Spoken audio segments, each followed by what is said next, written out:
Hello everyone, welcome to my YouTube channel. So today I am going to share class 9th Hindi. So this is the question paper of Hindi class 9th and this is a sample question paper. Sample question paper solve करने से फ़ायदा ये हो जाता है कि आपको pattern पता चल जाता है, प्रैक्टिस हो जाती है और कहीं ना कहीं क्वेश्चन मीन्स इसी से रिलेटेड आता है, ऐसे ही आता है, कहाँ दूसरा ज़्यादा नहीं आता है. इस तरीके से आप लोग अगर सॉल्व कर लोगे तो आप लोगों के लिए अच्छा ही रहेगा, मीन्स फ़ायदा बेनिफिशियल होगा. So without wasting time move to the question. So first question, as you know, गद्यांश को ध्यानपूर्वक पढ़कर निम्नलिखित प्रश्नों के उत्तर दीजिए. मीन्स लैंग्वेज में आप लोगों को पता ही, हिंदी हो इंग्लिश हो, तो उसमें सबसे पहले क्या आता है, इंग्लिश में कॉम्प्रीहेंशन एंड हिंदी में गद्यांश उसको कहते हैं, और इसको पढ़ करके आपको आंसर देना है. सो चलते, हर बड़ा साहित्यकार साहित्य और विशेषकर शब्द की गरिमा और मर्यादा पर लड़ने मरने को तैयार रहता है. बच्चन जी के साथ भी कुछ ऐसा ही है. बच्चन जी ने जितना आदर अपने साहित्य का किया उतना ही भारत तथा विदेशों के साहित्य का भी किया. इसलिए समय समय पर अनुवाद संबंधी नीति बनाते हुए उन्होंने भाषा की गरिमा बनाए रखने पर बहुत बल दिया. उनका कहना था, अंग्रेजी का अनुवाद बाजारू स्तर की हिंदी में मांगना हिंदी के साथ अन्याय करना है. जब जब हिंदी अंग्रेजी के स्तर तक उठने की कोशिश करती है तो उस पर तुरंत दोष लगाया जाता है कि वो कठिन और क्लिष्ट है, तथा जब वो उससे घबराकर अति सरलता और की ओर जाती है, दिस इज़ नॉट और, दिस इज और होना चाहिए था, तो उसे अपरिपक्व कह दिया जाता है. बच्चन जी ने अपने गद्य और पद्य दोनों में ही एक सुंदर, सुगठित और सरल हिंदी का प्रयोग करके यह सिद्ध कर दिया कि आवश्यकता के अनुसार संस्कृत की ओर झुकती हिंदी भी लोकप्रिय और लोकरंजक हो सकती है. हिंदी शक्ति होना चाहिए. चलो अभी क्वेश्चन पे चलते हैं. गद्यांश के अनुसार बच्चन जी के विषय में कौन सा कथन सत्य है? वह केवल अपने साहित्य का आदर करते थे, वह केवल विदेशी साहित्य का आदर करते थे, वह जितना आदर अपने साहित्य का करते उतना ही आदर भारत तथा विदेशों के साहित्य का भी करते थे. तो यही है, जितना कि हमने पढ़ा है पैसेज में, यही है, वो अपने और दूसरे भी साहित्य का मीन्स आदर करते थे, रिस्पेक्ट करते थे. So move to the next question. Question number 2,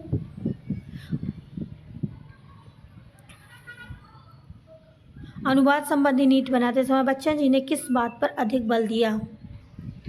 अपने साहित्य के प्रचार प्रसार पर, विदेशी साहित्य के बोलचाल की भाषा पर, या भाषा की गरिमा बनाए रखने पर. आपने पैसेज पढ़ा होगा तो आपने देखा होगा भाषा की गरिमा बनाए रखने पर. मीन्स गरिमा मीन्स डिग्निटी उसकी, कि मीन्स कोई उस पर क्वेश्चन ना कर सके. इस तरीके से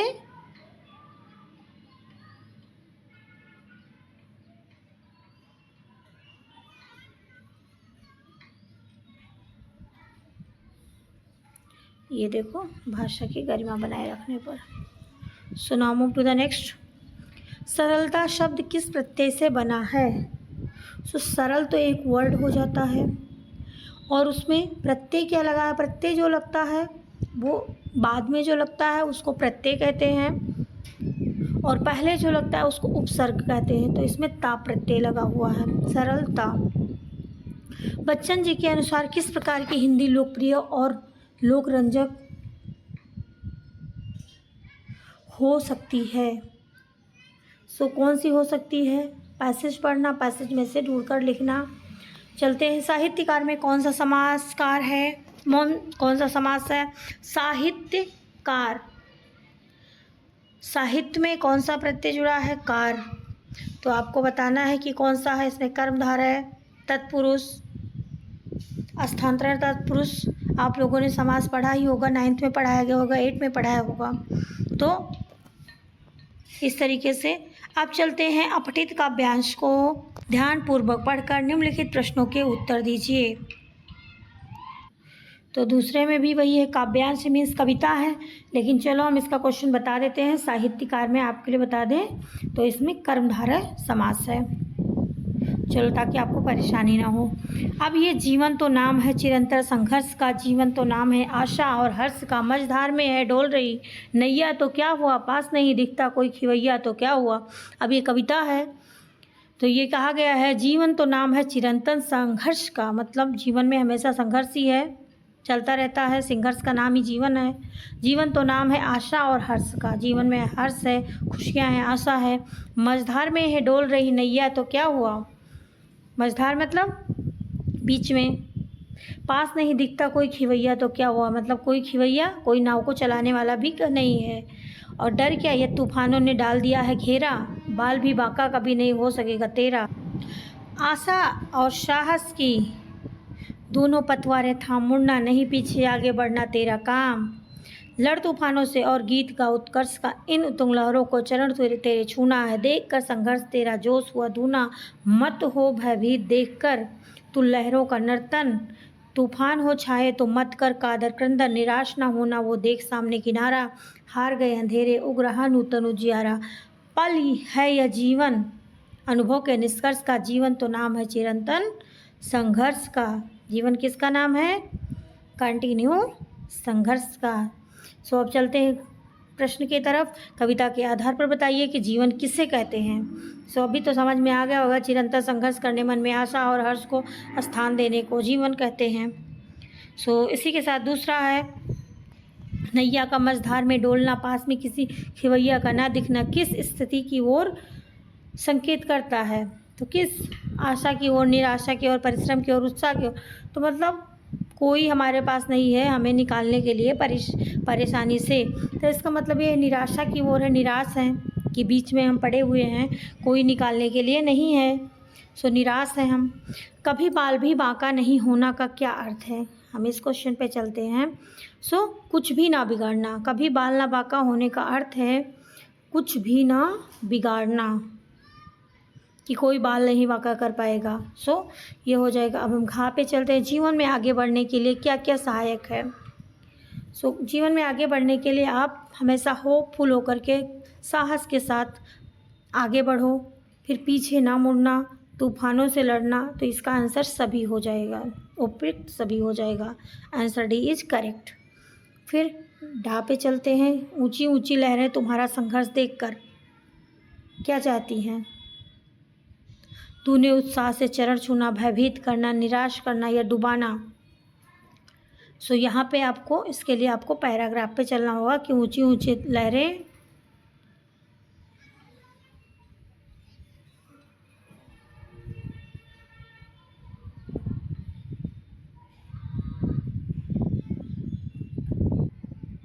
तो यही हो जाएगा, चरण तेरे छूना है। तो चलते हैं, क्या हो जाएगा,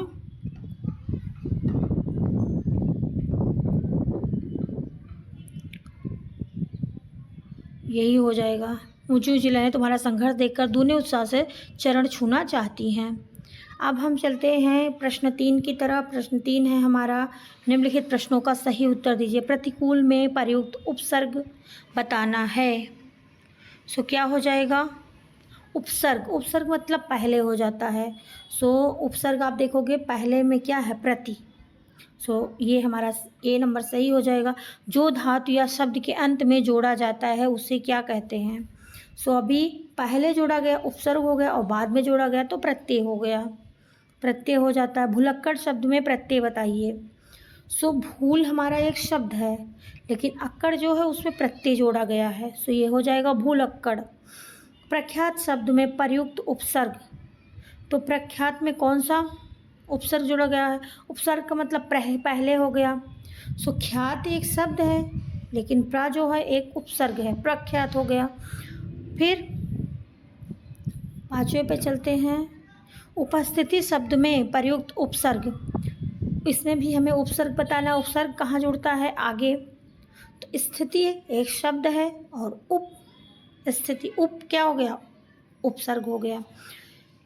और उपसर्ग से युक्त कौन सा शब्द नहीं है, अब नहीं है हमें बताना है।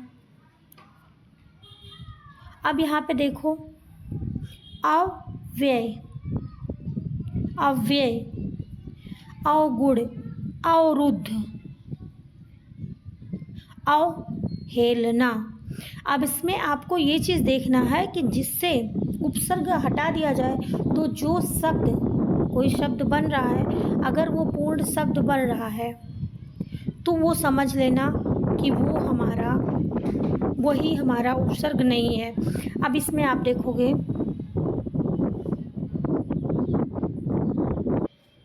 अब आप एक चीज़ देखोगे कि अवहेलना में अवहेलना बना हुआ है, गुड़ बना हुआ है, रुद्ध बना हुआ है।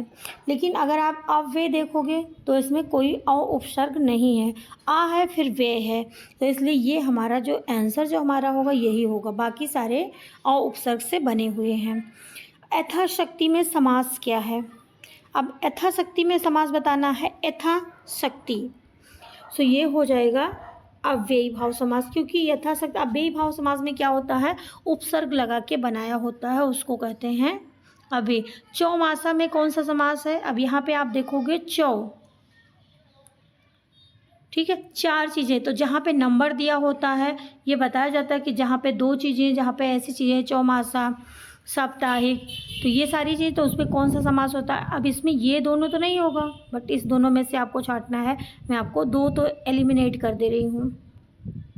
अब आपको 2 में से देखना है कि, और अगर हो सकेगा तो ये भी बताना कि जो, जैसे मान लो अगर द्विगु है तो द्वंद्व में क्या है, द्वंद्व है तो द्विगु क्या है, उसके भी हमें एग्जाम्पल बताने हैं। और ये भी बताना, जैसे राजा रानी हो गया, दिन रात, तो ये बताना कौन सा समास है, क्योंकि ये दोनों के मैं वो दे रही हूँ। ये किसमें से, चौमासा का हो गया, और एक राजा रानी दिन रात, जिसमें योजक चिन्ह लगकर बनते हैं, ये दोनों समास का मैं दे रही हूँ, तो आपको बताना है।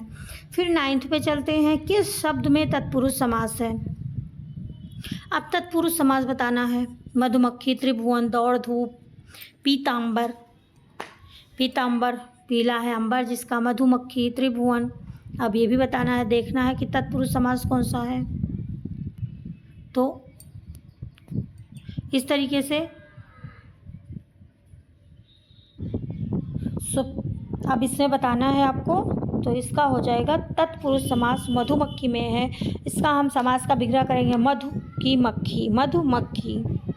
और जो समास आप यहाँ पे देख रहे हो चौमासा में, वही समास यहाँ पे त्रिभुवन में है, क्योंकि यहाँ पे भी आप देखोगे नंबर है और यहाँ पे भी देखोगे त्रिभुवन, तो इस तरीके से यहाँ पे भी नंबर है।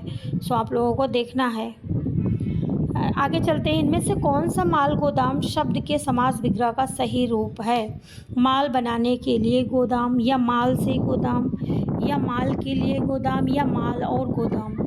तो इसमें से देखो, पहले चीज़ तो आप जिससे नहीं आ रहा तो एलिमिनेट कर दो, माल और गोदाम हो नहीं सकता, माल से गोदाम हो नहीं सकता। अब माल के लिए गोदाम या माल बनाने के लिए गोदाम, सो गोदाम में क्या चीज़ होता है?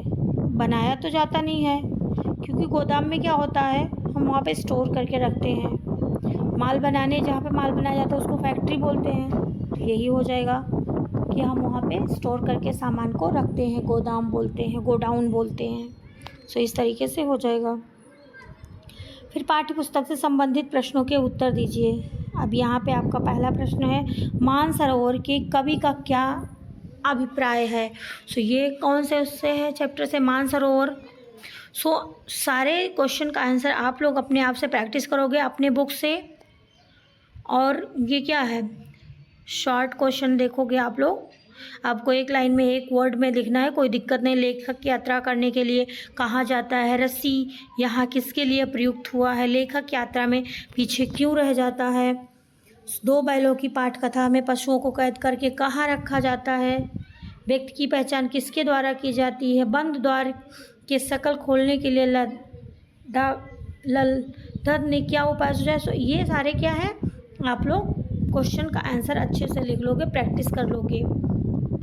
अब ये आ जाता है 2 नंबर वाला प्रश्न। इस वाला 1 नंबर का था, 1 वर्ड में, ये थोड़ा सा आप 2 लाइन में लिखोगे। सो क्या है, मृत्यु का तरल दूध किसे कहा गया और क्यों? बाढ़ की खबर सुनकर लोग किस तरह की तैयारी करने लगे? सो आपने चैप्टर पढ़ा होगा, आपने अगर पढ़ा है चैप्टर अच्छे से आप लिख दोगे तो बस। फिर है, आपके विद्यालय में पीने के पानी की व्यवस्था अच्छी नहीं है। छात्रों की धक्का मुक्की में एक छात्र गिरकर चोटिल हो गए। इसका उल्लेख करते हैं अपने विद्यालय के प्रधानाध्यापक को पीने के पानी की व्यवस्था ठीक कराने हित प्रार्थना पत्र लिखना है। सो आपको लिखना है प्रार्थना पत्र कि हमारे स्कूल में पानी की व्यवस्था ठीक नहीं है, बच्चे इधर उधर दौड़ते हैं, मीन्स बहुत लंच के टाइम पे रश हो जाता है और परेशान होते हैं। सो इस तरीके से आप लोगों को लिख देना है।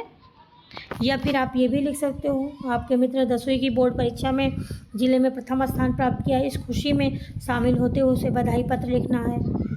अपने फ्रेंड को लिखना है कि मुझे पता चला कि आपको प्रथम स्थान प्राप्त हुआ है। इस तरीके से आप लिख सकते हो। दूसरा है बाढ़ आने से कई गांव जलमग्न हो गए हैं, 2 मित्र उनकी सहायता के लिए जाना चाहते हैं, उनके बीच हुए संवाद का लेखन कीजिए। तो यहाँ पे आप संवाद या फिर संवाद लेखन करना है, या फिर कंप्यूटर आज की आवश्यकता विषय पर अनुच्छेद लिखिए। सो आपको ये ना समझ आए कंप्यूटर की आवश्यकता, क्योंकि अब सब लोग सोशल मीडिया हो गया, टेक्नोलॉजी हो गया यूज करते हैं, सबके घरों पे है मोबाइल कंप्यूटर, तो आप ये लिख सकते हो, ये आपको ज़्यादा ईजी पड़ जाएगा।